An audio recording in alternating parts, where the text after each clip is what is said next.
The War of the Worlds by H. G. Wells.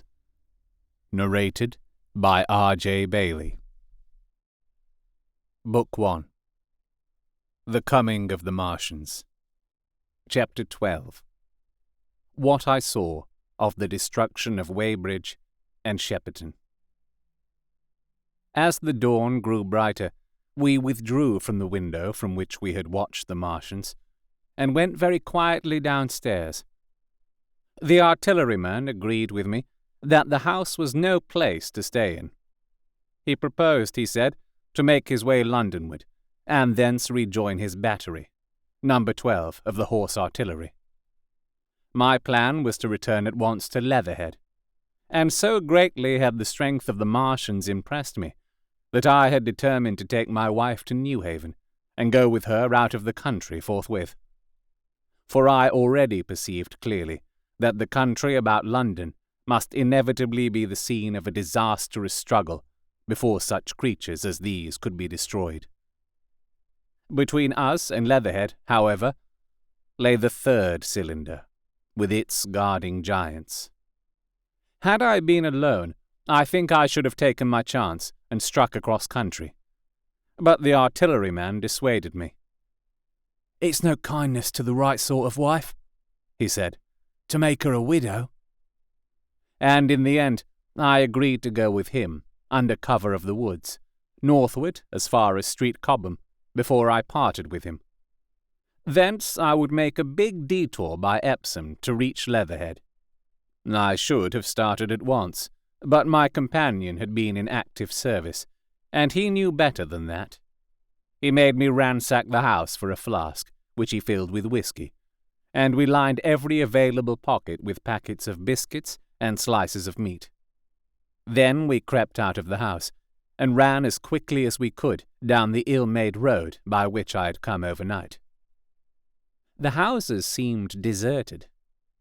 In the road lay a group of 3 charred bodies close together, struck dead by the heat ray, and here and there were things that people had dropped: a clock, a slipper, a silver spoon, and the like poor valuables. At the corner turning up towards the post office, a little cart filled with boxes and furniture, and horseless, heeled over on a broken wheel. A cash box had been hastily smashed open and thrown under the debris. Except the lodge at the orphanage, which was still on fire, none of the houses had suffered very greatly here. The heat ray had shaved the chimney tops and passed. Yet, save ourselves, there did not seem to be a living soul on Maybury Hill. The majority of the inhabitants had escaped, I suppose, by way of the old Woking road, the road I had taken when I drove to Leatherhead, or they had hidden. We went down the lane by the body of the man in black, sodden now from the overnight hail, and broke into the woods at the foot of the hill. We pushed through these towards the railway without meeting a soul. The woods across the line were but the scarred and blackened ruins of woods. For the most part, the trees had fallen, but a certain proportion still stood, dismal grey stems, with dark brown foliage instead of green. On our side, the fire had done no more than scorch the nearer trees. It had failed to secure its footing. In one place, the woodman had been at work on Saturday.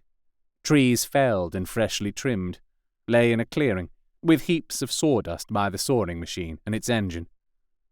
Hard by was a temporary hut, deserted. There was not a breath of wind this morning, and everything was strangely still. Even the birds were hushed, and as we hurried along, I and the artilleryman talked in whispers, and looked now and again over our shoulders. Once or twice we stopped to listen. After a time we drew near the road, and as we did so, we heard the clatter of hoofs, and saw through the tree stems 3 cavalry soldiers riding slowly towards Woking. We hailed them, and they halted while we hurried towards them. It was a lieutenant and a couple of privates of the 8th Hussars, with a stand like a theodolite, which the artilleryman told me was a heliograph. "You are the first men I've seen coming this way this morning," said the lieutenant. "What's brewing?" His voice and face were eager. The men behind him stared curiously. The artilleryman jumped down the bank into the road and saluted. "Gun destroyed last night, sir. I've been hiding, trying to rejoin battery, sir. You'll come in sight of the Martians, I expect, about half a mile along this road." "What the dickens are they like?" asked the lieutenant. "Giants in armour, sir. 100 feet high. 3 legs and a body like aluminium, with a mighty great head in an hood, sir." "Get out," said the lieutenant. "What confounded nonsense!" "You'll see, sir. They carry a kind of box, sir, that shoots fire and strikes you dead." "What do you mean? A gun?" "No, sir." And the artilleryman began a vivid account of the heat ray. Halfway through, the lieutenant interrupted him and looked up at me. I was still standing on the bank by the side of the road. "It's perfectly true," I said. "Well," said the lieutenant, "I suppose it's my business to see it too. Look here," to the artilleryman. "We're detailed here clearing people out of their houses. You'd better go along and report yourself to Brigadier General Marvin and tell him all you know. He's at Weybridge. Know the way?" "I do," I said, and he turned his horse southward again. "Half a mile, you say?" said he. "At most," I answered, and pointed over the treetops southward. He thanked me and rode on, and we saw them no more. Farther along, we came upon a group of 3 women and 2 children in the road, busy clearing out a labourer's cottage. They had got hold of a little hand truck and were piling it up with unclean-looking bundles and shabby furniture. They were all too assiduously engaged to talk to us as we passed. By Byfleet Station, we emerged from the pine trees and found the country calm and peaceful under the morning sunlight. We were far beyond the range of the heat ray there, and had it not been for the silent desertion of some of the houses, the stirring movement of packing in others, and the knot of soldiers standing on the bridge over the railway and staring down the line towards Woking, the day would have seemed very like any other Sunday. Several farm wagons and carts were moving creakily along the road to Addleston, and suddenly, through the gate of a field, we saw, across a stretch of flat meadow, 6 12-pounders standing neatly at equal distances, pointing towards Woking. The gunners stood by the guns, waiting, and the ammunition wagons were at a business-like distance. The men stood almost as if under inspection. "That's good," said I. "They will get one fair shot, at any rate." The artilleryman hesitated at the gate. "I shall go on," he said. Farther on towards Weybridge, just over the bridge, there were a number of men in white fatigue jackets, throwing up a long rampart and more guns behind it. "It's bows and arrows against the lightning, anyhow," said the artilleryman. "They haven't seen that fire beam yet." The officers, who were not actively engaged, stood and stared over the treetops southwestward, and the men digging would stop every now and again to stare in the same direction. Byfleet was in a tumult, people packing, and a score of hussars, some of them dismounted, some on horseback, were hunting them about. 3 or 4 black government wagons, with crosses in white circles, and an old omnibus, among other vehicles, were being loaded in the village street. There were scores of people, most of them sufficiently sabbatical to have assumed their best clothes. The soldiers were having the greatest difficulty in making them realize the gravity of their position. We saw one shriveled old fellow with a huge box and a score or more of flower pots containing orchids, angrily expostulating with the corporal, who would leave them behind. I stopped and gripped his arm. "Do you know what's over there?" I said, pointing at the pine tops that hid the Martians. "Eh?" said he, turning. "I was explaining these is valuable." "Death!" I shouted. "Death is coming! Death!" and leaving him to digest that if he could, I hurried on after the artilleryman. At the corner, I looked back. The soldier had left him, and he was still standing by his box, with the pots of orchids on the lid of it, and staring vaguely over the trees. No one in Weybridge could tell us where the headquarters were established. The whole place was in such confusion as I had never seen in any town before. Carts, carriages everywhere, the most astonishing miscellany of conveyances and horseflesh. The respectable inhabitants of the place, men in golf and boating costumes, wives prettily dressed, were packing, riverside loafers energetically helping, children excited, and, for the most part, highly delighted at this astonishing variation of their Sunday experiences. In the midst of it all, the worthy vicar was very pluckily holding an early celebration, and his bell was jangling out above the excitement. I and the artilleryman, seated on the step of the drinking fountain, made a very passable meal upon what we had brought with us. Patrols of soldiers, here no longer hussars but grenadiers in white, were warning people to move now or to take refuge in their cellars as soon as the firing began. We saw as we crossed the railway bridge that a growing crowd of people had assembled in and about the railway station, and the swarming platform was piled with boxes and packages.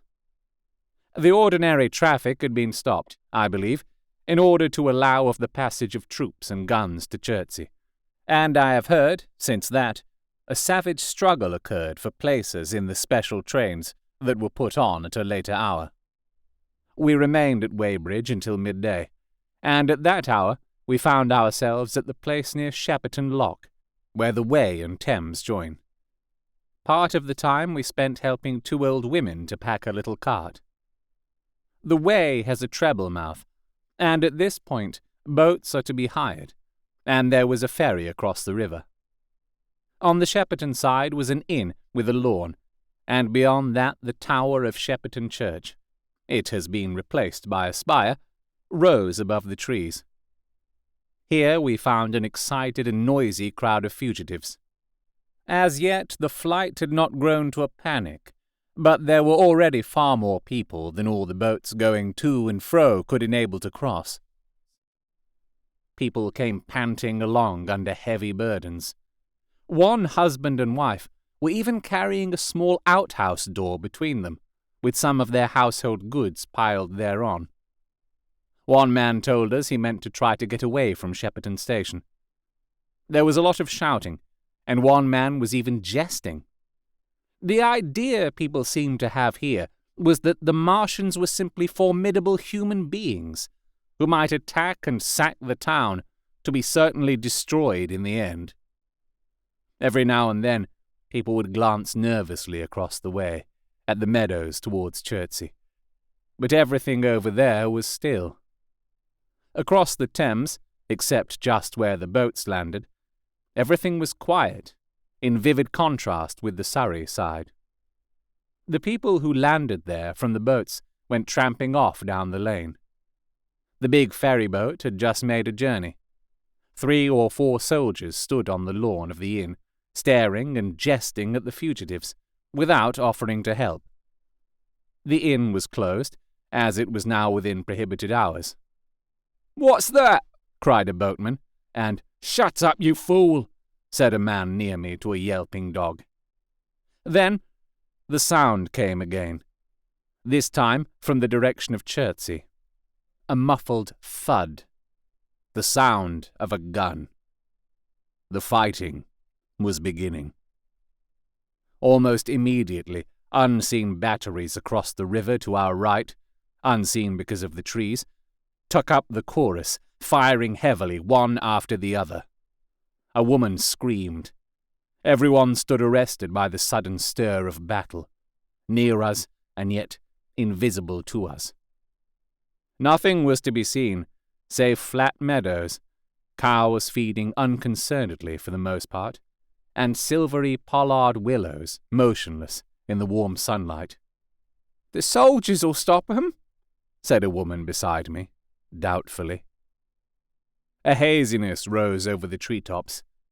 Then, suddenly, we saw a rush of smoke far away up the river. A puff of smoke that jerked up into the air and hung. And forthwith, the ground heaved underfoot, and a heavy explosion shook the air, smashing 2 or 3 windows in the houses near, and leaving us astonished. "Here they are!" shouted a man in a blue jersey. "Yonder! Do you see them? Yonder!"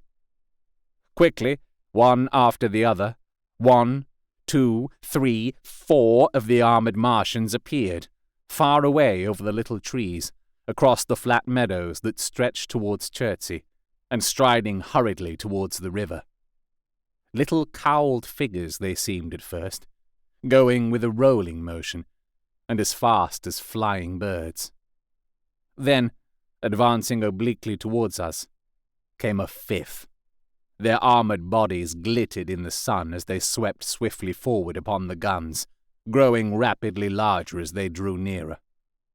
One, on the extreme left, the remotest, that is, flourished a huge case high in the air, and the ghostly, terrible heat ray I had already seen on Friday night smote towards Chertsey and struck the town.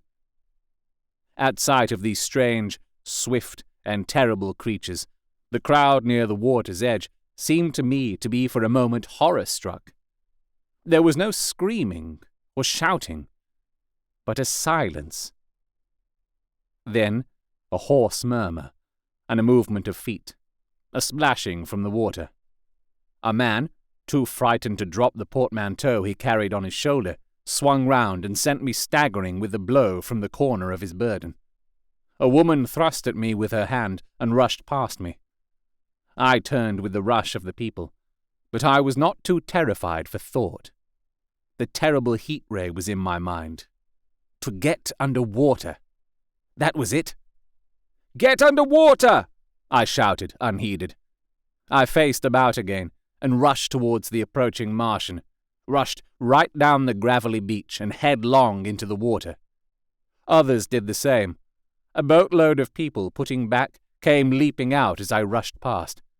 The stones under my feet were muddy and slippery, and the river was so low that I ran perhaps 20 feet, scarcely waist deep. Then, as the Martian towered overhead, scarcely a couple of 100 yards away, I flung myself forward under the surface. The splashes of the people in the boats leaping into the river sounded like thunderclaps in my ears. People were landing hastily on both sides of the river, but the Martian machine took no more notice for the moment of the people running this way and that than a man would of the confusion of ants in a nest against which his foot has kicked. When, half suffocated, I raised my head above water, the Martian's hood pointed at the batteries that were still firing across the river, and as it advanced, it swung loose what must have been the generator of the heat ray. In another moment, it was on the bank, and in a stride wading halfway across. The knees of its foremost legs bent at the farther bank, and in another moment it had raised itself to its full height again, close to the village of Shepperton. Forthwith, the 6 guns, which, unknown to anyone on the right bank, had been hidden behind the outskirts of that village, fired simultaneously. The sudden near concussion, the last close upon the first, made my heart jump. The monster was already raising the case generating the heat ray, as the first shell burst 6 yards above the hood. I gave a cry of astonishment. I saw and thought nothing of the other 4 Martian monsters. My attention was riveted upon the nearer incident. Simultaneously, 2 other shells burst in the air near the body as the hood twisted round in time to receive, but not in time to dodge, the 4th shell. The shell burst clean in the face of the thing. The hood bulged, flashed, was whirled off in a dozen tattered fragments of red flesh and glittering metal. "Hit!" shouted I, with something between a scream and a cheer. I heard answering shouts from the people in the water about me. I could have leaped out of the water with that momentary exultation. The decapitated colossus reeled like a drunken giant. But it did not fall over. It recovered its balance by a miracle, and, no longer heeding its steps, and with the camera that fired the heat ray now rigidly upheld, it reeled swiftly upon Shepperton. The living intelligence, the Martian within the hood, was slain and splashed to the four winds of heaven, and the thing was now but a mere intricate device of metal whirling to destruction. It drove along in a straight line, incapable of guidance. It struck the tower of Shepperton Church, smashing it down as the impact of a battering ram might have done, swerved aside, blundered on, and collapsed with tremendous force into the river out of my sight. A violent explosion shook the air, and a spout of water, steam, mud, and shattered metal shot far up into the sky. As the camera of the heat ray hit the water, the latter had immediately flashed into steam. In another moment, a huge wave, like a muddy tidal bore, but almost scaldingly hot, came sweeping round the bend upstream. I saw people struggling shorewards, and heard their screaming and shouting faintly above the seething and roar of the Martian's collapse. For a moment, I heeded nothing of the heat, forgot the patent need of self-preservation. I splashed through the tumultuous water, pushing aside a man in black to do so, until I could see round the bend. Half a dozen deserted boats pitched aimlessly upon the confusion of the waves. The fallen Martian came into sight downstream, lying across the river, and for the most part, submerged. Thick clouds of steam were pouring off the wreckage, and through the tumultuously whirling wisps, I could see, intermittently and vaguely, the gigantic limbs churning the water and flinging a splash and spray of mud and froth into the air. The tentacles swayed and struck like living arms, and, save for the helpless purposelessness of these movements, it was as if some wounded thing was struggling for its life amid the waves. Enormous quantities of a ruddy brown fluid were spurting up in noisy jets out of the machine. My attention was diverted from this death flurry by a furious yelling, like that of the thing called a siren in our manufacturing towns. A man, knee-deep near the towing path, shouted inaudibly to me and pointed. Looking back, I saw the other Martians advancing with gigantic strides down the riverbank from the direction of Chertsey. The Shepperton guns spoke this time unavailingly. At that, I ducked at once under water, and, holding my breath until movement was an agony, blundered, painfully, ahead under the surface, as long as I could. The water was in a tumult about me, and rapidly growing hotter. When, for a moment, I raised my head to take breath and throw the hair and water from my eyes, the steam was rising in a whirling white fog that at first hid the Martians altogether. The noise was deafening. Then I saw them, dimly, colossal figures of grey, magnified by the mist. They had passed by me, and two were stooping over the frothing, tumultuous ruins of their comrade. The third and fourth stood beside him in the water, one perhaps 200 yards from me, the other towards Laleham. The generators of the heat rays waved high, and the hissing beams smote down this way and that. The air was full of sound, a deafening and confusing conflict of noises, the clangorous din of the Martians, the crash of falling houses, the thud of trees, fences, sheds, flashing into flame, and the crackling and roaring of fire. Dense black smoke was leaping up to mingle with the steam from the river, and as the heat ray went to and fro over Weybridge, its impact was marked by flashes of incandescent white that gave place at once to a smoky dance of lurid flames.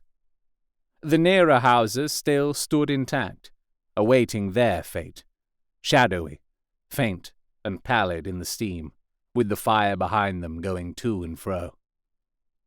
For a moment, perhaps, I stood there, breast high in the almost boiling water, dumbfounded at my position, hopeless of escape. Through the reek, I could see the people who had been with me in the river scrambling out of the water through the reeds, like little frogs hurrying through grass from the advance of a man, or running to and fro in utter dismay on the towing path. Then, suddenly, the white flashes of the heat ray came leaping towards me. The houses caved in as they dissolved at its touch and darted out flames. The trees changed to fire with a roar. The ray flickered up and down the towing path, licking off the people who ran this way and that, and came down to the water's edge, not 50 yards from where I stood. It swept across the river to Shepperton, and the water in its track rose in a boiling wheel crested with steam. I turned shoreward. In another moment, the huge wave, well nigh at the boiling point, had rushed upon me. I screamed aloud and scalded, half-blinded, agonized. I staggered through the leaping, hissing water towards the shore. Had my foot stumbled, it would have been the end. I fell, helplessly, in full sight of the Martians, upon the broad, bare, gravelly spit that runs down to mark the angle of the Wey and Thames. I expected nothing but death. I have a dim memory of the foot of a Martian coming down within a score of yards of my head, driving straight into the loose gravel, whirling it this way and that, and lifting again, of a long suspense, and then of the four carrying the debris of their comrade between them, now clear, and then presently faint through a veil of smoke, receding interminably, as it seemed to me, across a vast space of river and meadow. And then, very slowly, I realized that by a miracle I had escaped. You have been listening to The War of the Worlds, written by H.G. Wells, narrated by R.J. Bailey. If you have enjoyed this recording, you can support me by getting Martian merch at fineartgeek.redbubble.com. If you're listening to this via podcast or on YouTube, you can also support me by liking, sharing, subscribing, leaving a review, and commenting where those things are applicable. You can talk to me on Twitter at rjbailey and at facebook.com/rjbaileyvoiceartist. If you would like me to narrate your book, you can contact me at those places, or visit rjbailey.com. The War of the Worlds is a public domain book. However, this recording of it is copyright to me, R.J. Bailey, 2021. I hope you'll subscribe and hit the notification button for the next chapter.